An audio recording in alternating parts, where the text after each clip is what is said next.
اور میں یہ کہنے پہ مجبور ہو گیا ہوں کہ اہل السنہ کے جو علماء ہیں وہ ہم عوام سے باتیں چھپاتے ہیں اہل بیت سے متعلق اور بنو امیہ سے متعلق۔ وہاں پہ فحش قسم کی گالیاں دی جا رہی ہوتی ہیں حضرت امیر معاویہ رضی اللہ عنہ یا ان کے ساتھی صحابہ کو، لیکن یہ لوگ اس پہ خاموشی اختیار کر رہے ہیں۔ مولانا مودودی صاحب کا جو کام ہے وہ ہلکا ہے اپنے سورسز کے اعتبار سے مرزا صاحب کے کام سے۔ تو انہوں نے ایک سوال کی اجازت دی، ان میں سے ایک یہ تھا، میں نے کہا تھا کہ جی آپ کے جو ریسرچ پیپر ہے اس کا عنوان ہے صحیح الاسناد احادیث، یہ کیا ہوتا ہے؟ کیا وہ حدیث جو صحیح الاسناد ہوتی ہے اس سے استنباط و استخراج ہو سکتا ہے؟ ٹھیک ہے، تو راویوں کے نام مل جاتے ہیں تو شبہ پڑ جاتا ہے کہ یہ کون سا ہے۔ تو انہوں نے کہا بھائی داؤد بن ابراہیم 5 ہیں۔ اچھا جنہوں نے صحیح کہا نا، لیکن داؤد بن ابراہیم الواسطی یہ بھی 5 ہیں؟ نہیں، واسطی 5 نہیں ہے، داؤد بن ابراہیم کہ یہ کون ہے آپ بھلے متعین کر دیتے، ابھی تو ہم اس میں جا ہی نہیں رہے نا، کیا آپ نے متعین کیا کہ نہیں؟ آپ نے خلافت کے باب میں دیکھیں، ہم یہ کہتے ہیں خلافت کے حوالے سے ایک بیانیہ وہ ہے جو ہمیں صحیحین سے ملتا ہے، صحیح بخاری صحیح مسلم سے، ایک بیانیہ وہ ہے جو اس سے نیچے درجے کی کتابیں ہیں، سنن کی کتابیں جنہیں ہم کہتے ہیں۔ آپ دیکھیں گے خلافت کے حوالے سے جو حدیثیں صحیحین کی ہیں وہ مرزا صاحب نے ذکر ہی نہیں کی۔ یہ بھی ہو سکتا ہے کہ ان کی کسی سے ملاقات ہوئی ہو اور اس کا نام سفینہ ہو، اس کا نام سفینہ، اور یہ بھی ہو سکتا ہے اس کا نام سفینہ نہ ہو، اس نے آپ کو کہا ہو کہ میں سفینہ ہوں۔ لیکن یہ وہ زمانہ ہے جو فتنوں کا زمانہ ہے۔ مرزا صاحب نے جب یہ دونوں بیان کیے تو انہیں چاہیے تھا نا، جب وہ کلیم کر رہے ہیں ریسرچ پیپر ہے، تو اس ریسرچ پیپر کو لکھتے ہوئے ان کے ذہن میں یہ کوسچن تو اٹھنا چاہیے تھا نا کہ بھائی یہاں پہ مطلب زیادہ تر روایات میں خلافت کا لفظ آ رہا ہے اور بعض میں جو ہے وہ خلافت علی منہاج النبوہ آ رہا ہے، تو کون سا لفظ درست ہے؟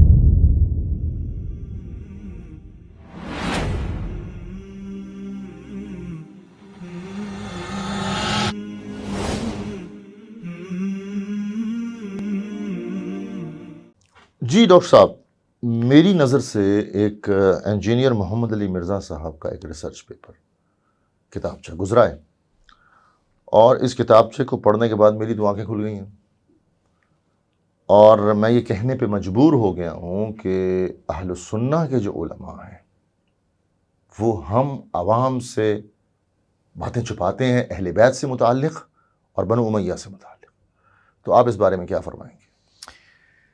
جزاکم اللہ ڈاکٹر صاحب، بہت شکریہ، آپ نے وقت نکالا اس پروگرام کے لیے۔ بسم اللہ الرحمن الرحیم۔ دیکھیں بات یہ ہے کہ ہم یہ تو نہیں کہہ سکتے کہ اہل سنت کے علماء چھپاتے ہیں، کیونکہ حدیث کی جن کتابوں کے مرزا صاحب ریفرنس دے رہے ہیں وہ بھی کوئی شیعہ علماء نے نہیں لکھی، وہ اہل سنت کے علماء نے لکھی ہیں، تو یہ ساری حدیثیں آپ کہاں سے لے آئے ہیں؟ اگر اہل سنت کے علماء نے چھپائی تھی تو آپ کو کہاں سے ملی ہیں؟ کسی غار سے ملی ہیں، ٹھیک ہے؟ ڈاکٹر صاحب ایک منٹ، میں یہ کہنا چاہوں گا، پرانے اہل سنہ کے علماء کی بات نہیں کر رہا، پاکستان کے اہل سنہ کے علماء کی بات کر رہا ہوں، وہ اپنی مساجد میں اپنے جمعوں کی تقریروں میں بات ہی نہیں کرتے۔ جی، دوسری بات جو اہم ہے کہ یہاں کے علماء بھی چھپاتے نہیں ہیں، مطلب یہ ایک بڑی بات ہو جائے گی اگر ہم کہیں کہ چھپاتے ہیں، کیونکہ آپ کو معلوم ہے کہ صحیح بخاری ہے، صحیح مسلم ہے، ایون کہ سیاہ ستہ ہے، یہ سب مدارس میں پڑھائی جاتی ہیں، ٹھیک ہے، تو طلبہ کے سامنے یہ احادیث موجود ہیں، پھر ذکر کیوں نہیں کرتے؟ اچھا دوسری بات یہ ہے کہ ترجمے بھی یہاں کے علماء نے کیے ہیں، ٹھیک ہے، اردو تراجم بھی، وہ تراجم بھی عوام الناس کے لیے کیے ہیں۔ اب مرزا صاحب کو بھی اگر معلوم ہوا ہے کہ یہ روایات ہیں تو تراجم پڑھ کے معلوم ہوا ہے، تو علماء نے تراجم نہ کیے ہوتے تو ان کو کیسے پتہ چلتا؟ ڈاکٹر صاحب یہ بات درست ہے، میرا اعتراض یہ نہیں ہے، ذکر کیوں نہیں کرتے؟ اب بات یہ آ گئی کہ پبلکلی عوام الناس کے سامنے ذکر نہیں کرتے، یعنی ایک بات ہے چھپانا اور ایک ہے کہ پبلکلی اس کا ذکر کرنا، یہ دو مختلف باتیں۔ تو علماء نے نہ تو اس کو چھپایا ہے کہ آپ یہ کہہ سکیں کہ جی مرزا صاحب یہ کہہ سکیں کہ جی علم کو چھپایا جا رہا ہے، ہاں یہ بات اہم ہے کہ وہ پبلکلی ایسی روایات کو بیان نہیں کرتے۔ وجہ کیا ہے؟ ہاں وجہ یہ ہے کہ اس سے ایک عام آدمی کا جو ذہن ہے وہ مطلب ڈسٹریکٹ ہو سکتا ہے۔ اچھا ہم اس بات کو یوں بھی سمجھ سکتے ہیں کہ مرزا صاحب نے جب پبلکلی ان روایات کو بیان کیا تو کیا نتیجہ نکلا؟ ٹھیک ہے، لوگوں کو پتہ چل گیا، لوگوں کو صرف پتہ نہیں چلا، اس سے فرقہ واریت بڑھی ہے۔ وہ کیسے؟ وہ اس طرح سے کہ ابھی آپ مطلب دیکھیں مرزا صاحب کی جو ویڈیوز ہوتی ہیں، ٹھیک ہے، وہ خود یہ کہتے ہیں کہ سیدنا امیر معاویہ یا رضی اللہ عنہ کہتے ہیں، پہلے سیدنا کہتے تھے اب وہ کہنا چھوڑ دیا، لیکن کم از کم یہ کہ رضی اللہ عنہ کہتے ہیں، یا گالم گلوچ کے قائل نہیں ہیں، وہ یہ بات کہتے ہیں. لیکن ان کا جتنا ویور ہے، جتنے ان کے فالورز ہیں، وہ سب ان کی ویڈیوز کے نیچے گالم گلوچ کر رہے ہوتے ہیں. ان کے بعض واٹس ایپ گروپ میں خود ایڈ رہا ہوں، وہاں پہ فحش قسم کی گالیاں دی جا رہی ہوتی ہیں حضرت امیر معاویہ رضی اللہ عنہ یا ان کے ساتھی صحابہ کو، لیکن یہ لوگ اس پہ خاموشی اختیار کرتے ہیں. دیکھیں ڈاکٹر صاحب، وہ لوگ جو گالم گلوچ کرتے ہیں ہمارا ان سے کوئی تعلق نہیں. میں ایک سنی کی حیثیت سے آپ سے پوچھنا چاہتا ہوں، بھئی ہم تو گالی نہیں دیتے، لیکن ہمیں حق تو بتا دیں. جی بالکل. اب بات یہ ہے کہ ہم نے کہا کہ علماء نے حق بیان کر دیا، ٹھیک ہے، احادیث کی کتابوں کے ترجمے کر دیے، لیکن مساجد میں کیوں نہیں بیان کرتے؟ مساجد میں صرف یہ ہے کہ پبلکلی اس کو بیان نہیں کیا کسی حکمت اور مصلحت کے تحت. ٹھیک ہے، آپ کو اس سے اختلاف ہو سکتا ہے، وہ کیا حکمت ہے ہم جاننا آپ چاہیں. ہاں آپ کو اس سے اختلاف ہو سکتا ہے کہ جی بیان کرنا چاہیے تھا. ٹھیک ہے، میری رائے اس کے بارے میں ڈیفرنٹ ہو سکتی ہے کہ جی بیان کرنے سے شاید فساد بڑھ جائے، فتنہ پیدا ہو جائے. وجہ کیا ہے بیان نہ کرنے کی، وہ حکمت کیا ہے؟ جی اس میں دیکھیں بات یہ ہے کہ ان چیزوں کا تعلق ہمارے عقائد سے نہیں ہے. ایک خاص طبقہ یا ایک مسلک ان کے ہاں تو یہ بنیادی عقائد میں شامل ہے، امامت وغیرہ، ٹھیک ہے.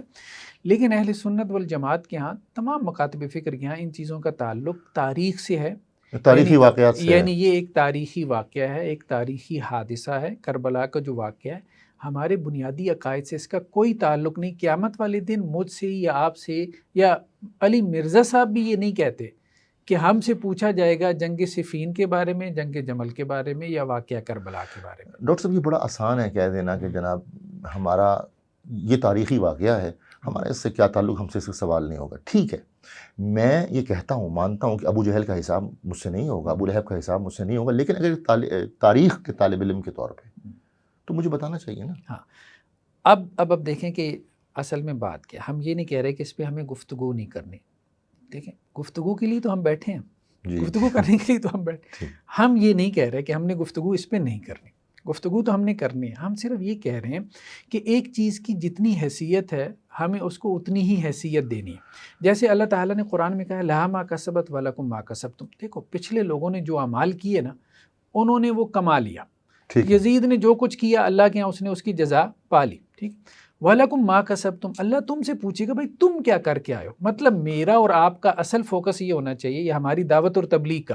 آپ کہہ رہے ہیں نا ممبروں سے یہ بات نہیں ہو رہی، میرے خیال میں ممبر کا اصل مقصد یہ ہے لوگوں کی کریکٹر بلڈنگ، لوگوں کے اخلاق کو سنبھالنا. ڈاکٹر صاحب جو میں ابھی تک آپ کی گفتگو سے سمجھا ہوں کہ یہ وہ موضوع ہے جو ہمارے عقیدے کا حصہ نہیں ہے، نمبر 1. جس نے کیا وہ اللہ کے سامنے جواب دہ ہے.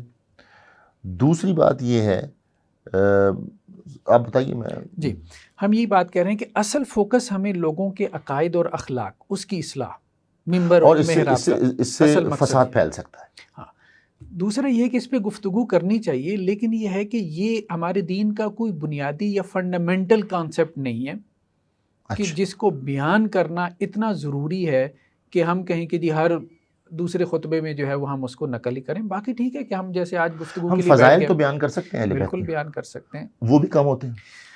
نہیں آپ یہ نہیں کہہ سکتے کہ کم. دیکھیں میں نے تو خود جو ہے وہ اہل بیت کی فضیلت کے اوپر سر وہ بہت کم ہے. آپ جتنے فضائل ابو بکر صدیق، حضرت عمر اور حضرت عثمان یا دیگر صحابہ اکرام کے بیان کرتے ہیں، اتنے حسن و حسین کے نہیں بیان کرتے.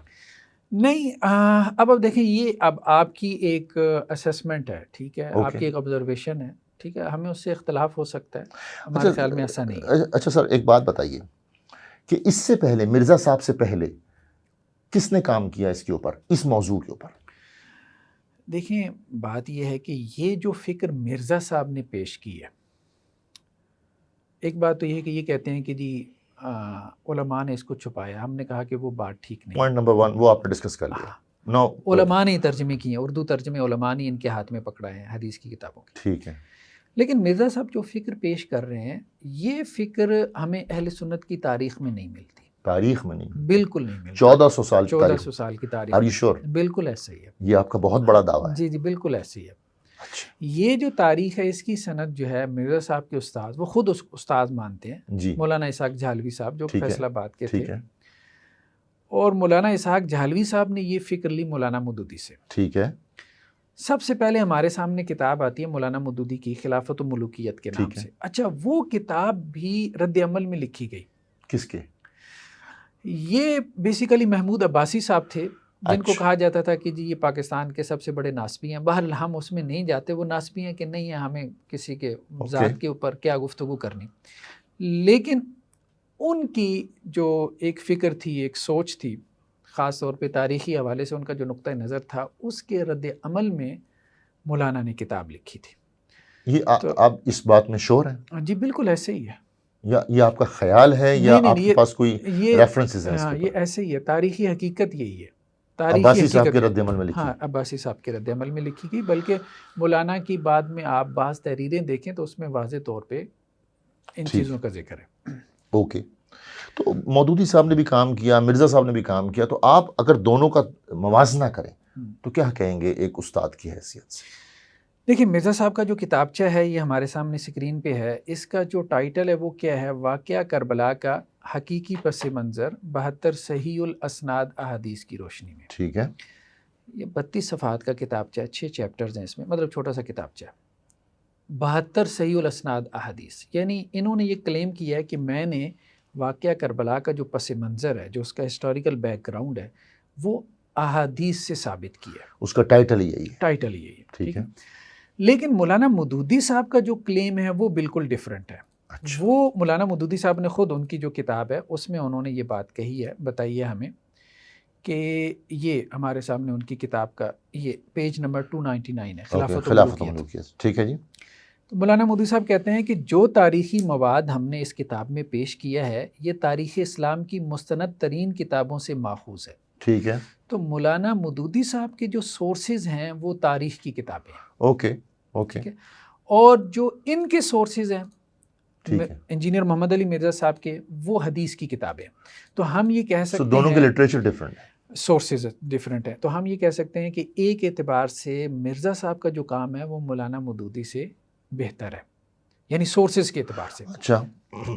اوکے. مولانا مودودی کے سورسز تاریخ کی کتابیں، اور ہمیں معلوم ہے کہ تاریخ کی کتابوں میں رتب و یابس جمع ہے. ٹھیک ہے. لیکن انجینئر علی مرزا صاحب کو ہمیں اس لحاظ سے اپریشیٹ کرنا چاہیے، چلیں آپ بھی کہیں، ہم کر لیتے ہیں اپریشیٹ. تو انہوں نے حدیث کی کتابوں سے، وہ ایک سٹیپ اوپر ہے اپنے سورسز کے اعتبار سے، کہ یہ مستند سورسز ہیں مولانا مودودی کے سورسز سے. تو پوائنٹ نمبر 2 ہم اس نتیجے پہ پہنچتے ہیں کہ مودودی صاحب نے جو کتاب لکھی اس کے جو سورسز تھے وہ تاریخی کتب تھی، اور مرزا صاحب نے جو کتابچہ لکھا ہے اس میں ان کے دعوے کے مطابق وہ صحیح الاسناد احادیث ہے، یا حدیث کی کتابیں کم از کم ان کے سورسز ہیں. باقی وہ حدیثیں صحیح ہیں کہ نہیں ہیں اسی کو تو ہم نے ڈسکس کرنا ہے. اوکے. لیکن ان کا دعویٰ ہے صحیح الاسناد. ہاں ان کا دعویٰ، ان کا کلیم یہی ہے. ٹھیک ہے. لیکن بعض اوقات حدیث پہ کلام بھی تو ہوتا ہے نا، ایک محدث اسے صحیح کہہ رہا ہوتا، دوسرا محدث صحیح نہیں کہہ رہا ہوتا. آپ اب اس محدث کی بات لے لیں جو صحیح نہیں کہہ رہا، مرزا صاحب نے اس کو صحیح والے محدث سے لیا ہو. ہاں نہیں، دیکھیں بات یہ ہے کہ ہم تو بابوں کے چکر میں نہیں پڑیں گے، ہم تو دلیل کی بات کریں گے. لیکن جب آپ حدیث لیں گے تو اس میں تو اس کا جو حکم ہے وہ کسی بابا جی نے لگایا ہوگا. ہاں نہیں، ایک یہ ہے کہ ایک بابا جی نے حکم لگایا ہے جی، اور ایک بابا جی نے دلیل دی ہے، تو ہم دلیل والے بابا جی کے پیچھے چلیں گے. کیسے؟ مجھے سمجھ نہیں آئی. دیکھیں ایک حدیث ہے جی، اس حدیث کی سند کے اوپر 2 موقف ہیں. جی جی. ایک محدث فرماتے ہیں کہ یہ صحیح ہے یا حسن ہے، دوسرے محدث فرماتے ہیں کہ جی موضوع ہے یا ضعیف ہے. تو کیا کریں گے؟ اب جو محدث کہتے ہیں یہ ضعیف اور موضوع ہے، اور ساتھ میں وہ وجہ بیان کرتے ہیں کہ اس وجہ سے یہ ضعیف اور موضوع ہے. اچھا ٹھیک ہے. تو ہم کہیں گے بھائی پہلے اس وجہ کو رسپانس کر کے دو. ٹھیک ہے. اس وجہ کو آپ رسپانس کریں. اگر آپ کہہ رہے ہیں کہ یہ صحیح ہے، لیکن اگر آپ کے محدث نے اس وجہ کو رسپانس نہیں کیا، صرف انہوں نے کہہ دیا، تو یہ ایک فتویٰ ہے، یہ تو تقلید ہے، پھر بابوں کی تقلید والی بات ہو جائے گی. ٹھیک، ہم مرزا صاحب تقلید کے خلاف ہیں. ٹھیک ہے. اوکے. اب آپ دیکھیں 2 چیزیں. ایک چیز تو یہ ہے کہ مولانا مودودی صاحب کا جو کام ہے وہ ہلکا ہے اپنے سورسز کے اعتبار سے مرزا صاحب کے کام سے، لیکن ایک اعتبار سے مولانا مودودی صاحب کا کام بہتر ہے مرزا صاحب کے کام سے.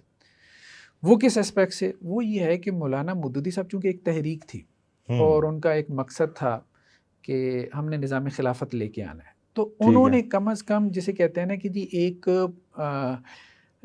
اس کے اندر جو ہے وہ انٹلیکچوئل تھاٹ اس چیز کو شامل کرنے کی کوشش کی اور کہا کہ میں نے ایک بہت بڑے کویسچن کا جواب دیا اس کتاب کے ذریعے. اور وہ کویسچن کیا ہے کہ خلافت سے ملوکیت کیسے آتی ہے.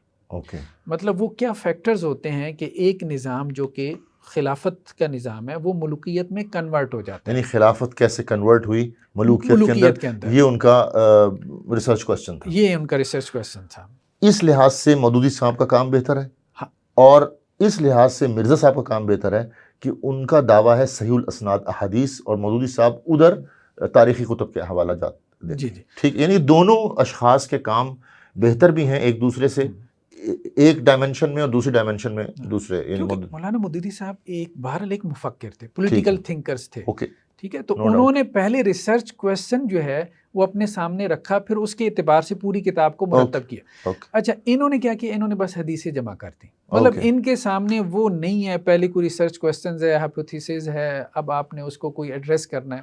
وہ چیز آپ کو یہاں پہ مفقود نظر آتی ہے. مطلب جو ریسرچ کا ہمارے ہاں آبجیکٹیو تو ہے نا، ریسرچ آبجیکٹیو تو ہے. ٹھیک ہے، آبجیکٹیو تو نیگیٹو ہم کہیں گے ہے. ٹھیک ہے. وہ تو ہم تو پھر آبجیکٹیو نیگیٹو بھی ہو سکتے ہیں. ہاں آبجیکٹیو نیگیٹو بھی ہو سکتے ہیں. ہم تو یہ کہیں گے کہ لیکن یہ ہے کہ ریسرچ کویسچن نہیں ہے. اچھا اب مودودی صاحب کو دیکھیں. لیکن آبجیکٹیوز ہی تو ریسرچ کویسچن بن سکتے ہیں. ہاں آبجیکٹیو ریسرچ کویسچن جو ہے وہ بن سکتے ہیں. اب دیکھیں مولانا مودودی صاحب جو ہیں یہ ہم اسکرین پہ دکھا رہے ہیں. اوکے. پورا چیپٹر باندھا انہوں نے کہ خلافت اور ملوکیت کا فرق کیا ہے. اوکے. اب انہوں نے 8 چیزیں بیان کی ہیں. اچھا مودودی صاحب پہ ہم علیحدہ سے ایپیسوڈز کریں گے. ٹھیک ہے. تو انہوں نے کہا کہ خلافت میں اور ملوکیت میں، یعنی خلافت کا نظام ہے اور ملوکیت کا نظام ہے. اوکے. بھائی اس میں یہ 8 قسم کے فرق ہیں. مثال کے طور پہ مطلب خلافت کے اندر جو خلفاء کی طرز زندگی ہے وہ اور طرح کی ہوتی ہے، فقیرانہ درویشانہ ہوتی ہے، اور ملوکیت کے اندر جو ہے شاہانہ ہوتی ہے. مطلب یہ انہوں نے ایک فرق بیان کیا. اب ہم اسے ایگری کریں نہ کریں وہ ایک، لیکن یہ چیز آپ کو وہاں پہ مفقود نظر آتی ہے. وہاں صرف کیا ہے، حدیثیں نقل کر دی گئی ہیں. تو اب یہ بتائیے آپ نے یہ جو مودودی صاحب رحمہ اللہ نے فکر دی تھی، اس سے پہلے یہ فکر کس نے دی؟ اس سے پہلے یہ فکر ہمیں کہیں نظر نہیں آتی اس اعتبار سے. دیکھیں اصل میں نیریٹو 3 ہیں، 3 نیریٹو ہیں. ایک نیریٹو ہے اہل سنت والجماعت کا. اہل سنت والجماعت کا نیریٹو اگر آپ نے دیکھنا ہونا تو مودودی صاحب کے رسپانس میں 2 کتابیں لکھی. یہ ایک کتاب ہے مولانا مفتی تقی عثمانی صاحب کی، حضرت امیر معاویہ اور تاریخی حقائق. ٹھیک ہے. یہ مولانا مودودی کے رسپانس بھی لکھی گئی. دوسری خلافت و ملوکیت کی تاریخی و شرعی حیثیت، یہ ان کی کتاب ہے مولانا صلاح الدین یوسف صاحب کی. اوکے. اب تقی عثمانی صاحب نے یہ بات بہت سارے ریسورسز کو کھنگالنے کے بعد کلیئر کی ہے اور یہاں عقائد کی کتابوں کے حوالے جمع کرتی ہیں. یہ جو پیج میرے سامنے ہے تقی صاحب کی کتاب کا پیج نمبر ہے 151. اس میں اب شرح الفقہ الاکبر سے وہ شروع ہوئی ہیں. ٹھیک ہے. امام ابو حنیفہ کی کتاب تھی فقہ اکبر، اس کی پھر شروعات لکھی گئیں. پھر نبراس ہے، عقیدے کی کتاب ہے. پھر عقیدہ واسطی ہے، سلفی عقیدے کی کتاب ہے. پھر العواصم من القواسم عقیدے کی کتاب ہے. پھر ادھر سے آپ چلے جائیں اپنا مرقات المفاتیح ہے. پھر اس کے بعد مجدد الفسانی کی مکتوبات ہیں، یعنی صوفیاء کی عقیدے کی کتابیں، اشعری، ماتریدی، سلفی، سب عقیدے کی کتابوں کے حوالے مولانا تقی عثمانی صاحب نے سب دیے ہیں اور کہا ہے کہ یہ سب حوالے جو ہیں یہ بتا رہے ہیں کہ حضرت امیر معاویہ رضی اللہ عنہ کے بارے میں اہل سنت کا موقف یہ ہے کہ وہ اجتہادی خطا پہ تھے. ٹھیک ہے. ٹھیک ہے. اجتہادی خطا کا مطلب یہ ہے کہ ان کے لیے ایک گناہ اجر ہے. اوکے. یہ تو تھا اہل سنت کا نیریٹو جو مفتی تقی عثمانی صاحب نے کتابوں سے بیان کر دیا. اوکے. ٹھیک ہے. یہی کہتے ہیں نا ہم کتابی ہیں، کتابوں کے حوالے انہوں نے دے دی. جی جی بالکل. مودودی صاحب کا موقف یہ تھا کہ یہ غلطی نہیں ہے، یہ اجتہادی خطا نہیں ہے. اچھا. یہ محض خطا ہے. محض خطا ہے، انٹینشنلی نہیں. وہ یہ نہیں کہتے کہ انٹینشنلی ہے. پھر وہ کیا کہتے ہیں؟ یہ بات جو ہے انٹینشن کی ہے مرزا صاحب نے تو اور اسحاق جہلوی صاحب نے. اچھا اب یہ فرق آ گیا جی. اسحاق جہلوی صاحب اور مرزا صاحب جی جی اور مودودی صاحب. جی. مودودی صاحب امیر معاویہ رضی اللہ تعالی عنہ کی غلطی کو اجتہادی خطا نہیں کہتے، خطا کہتے ہیں. جی جی. تو مرزا صاحب کیا کہتے ہیں؟ دیکھیں پہلے تو ہم یہ مودودی صاحب کی جو ہے یہ کتاب کا پیج نمبر ہے 343. ٹھیک. وہ یہ کہتے ہیں کہ مجھے یہ تسلیم کرنے میں ذرا برابر تأمل نہیں ہے کہ انہوں نے یعنی ان اصحاب نے یہ غلطی نیک نیتی کے ساتھ اپنے آپ کو حق بجانب سمجھتے ہوئے کی تھی، مگر میں اسے محض غلطی سمجھتا ہوں، اس کو اجتہادی غلطی ماننے میں مجھے سخت تامل ہے۔ مودودی صاحب نے کہا یعنی وہ اجتہادی غلطی سے غلطی پہ آ گئے، لیکن اس غلطی میں بھی دونوں انہوں میں نے فرق کیا ہے؟ اجتہادی غلطی میں یہ ہے کہ آپ کو ثواب ملے گا، ٹھیک ہے، غلطی میں یہ ہے کہ آپ کے لیے ثواب نہیں ہے۔ اوکے، ٹھیک ہے، اب آپ کے لیے کیا گناہ ہے؟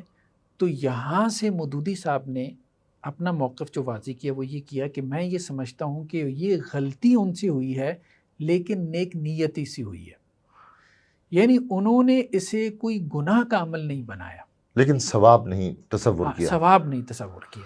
ٹھیک ہے، اوکے، یعنی وہ یہ کہتے ہیں کہ جو میں سمجھا ہوں کہ امیر معاویہ جو تھے نیک نیت تھے جی، لیکن غلطی ہو گئی، غلطی ہوئی، اجتہادی خطا نہیں ہوئی۔ اجتہادی خطا نہیں ہوئی۔ اوکے، یہ اجتہادی خطا سے ایک نیچے کا درجہ۔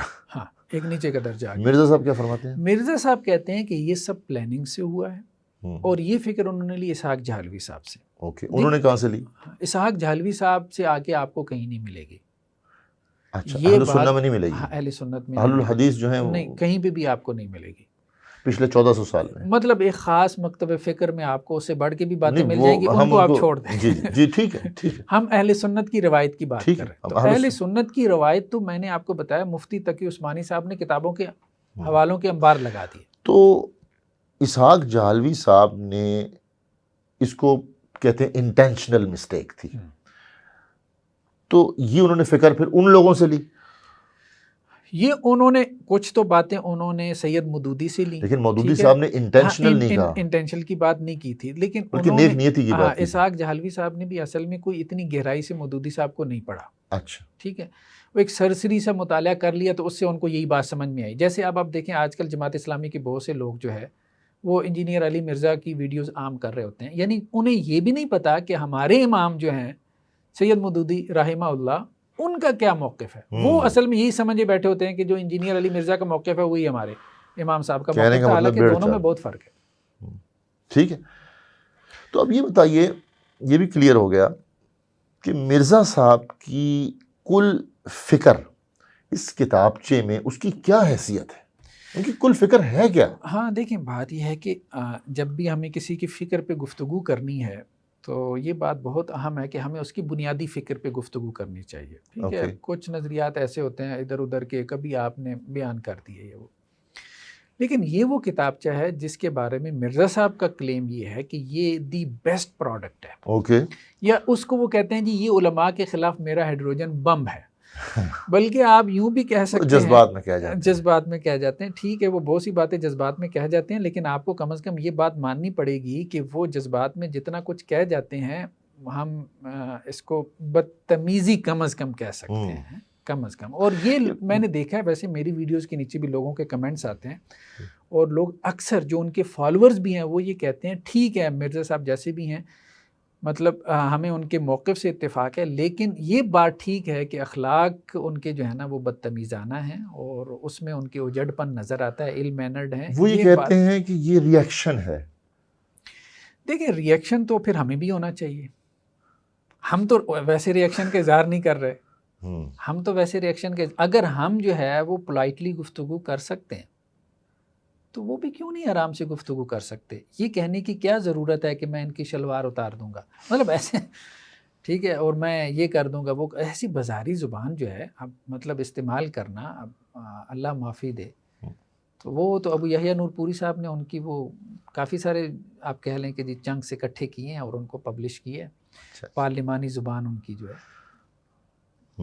وہ کہتے ہیں کہ جی ہمارے ساتھ زیادتی ہوئی، اہل بیت سے ہم محبت کرتے ہیں، بنو امیہ نے زیادتیاں کی، ان چیزوں کو چھپایا گیا، تو ظاہر ہے اب ہماری طرف سے ریئیکشن تو آنا ہے۔ لیکن ایک بات اہم ہے، وہ جو بات کرتے ہیں نا جی بنو امیہ بنو امیہ، بنو امیہ کی ایک پکچر بناتے ہیں، ٹھیک ہے، ایک امیج بناتے ہیں، مجھے بتائیں کہ یہ اپنے اخلاق کے اعتبار سے علی مرزا صاحب یا ان کے فالورز یہ بنو امیہ کے اس اخلاق پر ہیں یا حضرت علی رضی اللہ عنہ کے اخلاق پر ہیں؟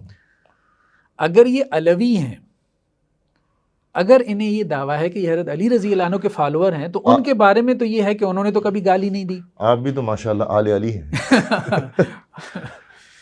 تو خیر کہنے کا مقصد یہ ہے کہ اخلاق سارے آپ کے بنو امیہ والے ہیں جی ٹھیک ہے, رویے سارے آپ کے بنو امیہ والے ہوں اور آپ اپنے آپ کو شیعان علی میں شمار کر رہے ہیں. آپ کا کہنے کا مطلب یہ ہے کہ اگر آپ کو اہل بیت سے محبت ہے جیسا کہ آپ فرماتے ہیں تو پھر اخلاق بھی ان جیسے اپنائیں. اخلاق ان کے اور اس پہ تو میرا خیال ہے کہ اجماع ہے کہ اہل بیت کے اخلاق بہت اچھے تھے, بہترین تھے. یعنی بنو امیہ اگر برے ہیں جو القابات وہ نوازتے ہیں تو ویسے اخلاق تو نہ اپنائیں نا. یعنی یہ ثابت تو مت کرے نا کہ ہم اسی بنو وجہ سے امیہ میں نے کی کہا تھا پارٹی کہ میں کوئی جو ہے مرزا صاحب کو میں نے پڑھا, میں متاثر ہوا, لیکن میں اس طرح کے اخلاق جو ہے وہ نہیں پیش کروں گا اور تہذیب سے بات کریں. جی انشاءاللہ. اچھا سر یہ بتائیے ڈاکٹر صاحب, مرزا صاحب نے جو ریسرچ پیپر لکھا ہے, ماشاءاللہ آپ پی ایچ ڈی ڈاکٹر ہیں, اس کو آپ ایکڈیمیکلی ریسرچ پیپر, آپ نے یہ بھی اعتراض کیا کہ یہ ریسرچ پیپر ہی نہیں ہے, ذرا فرمائیں فرام دا ایکڈیمک پرسپیکٹو.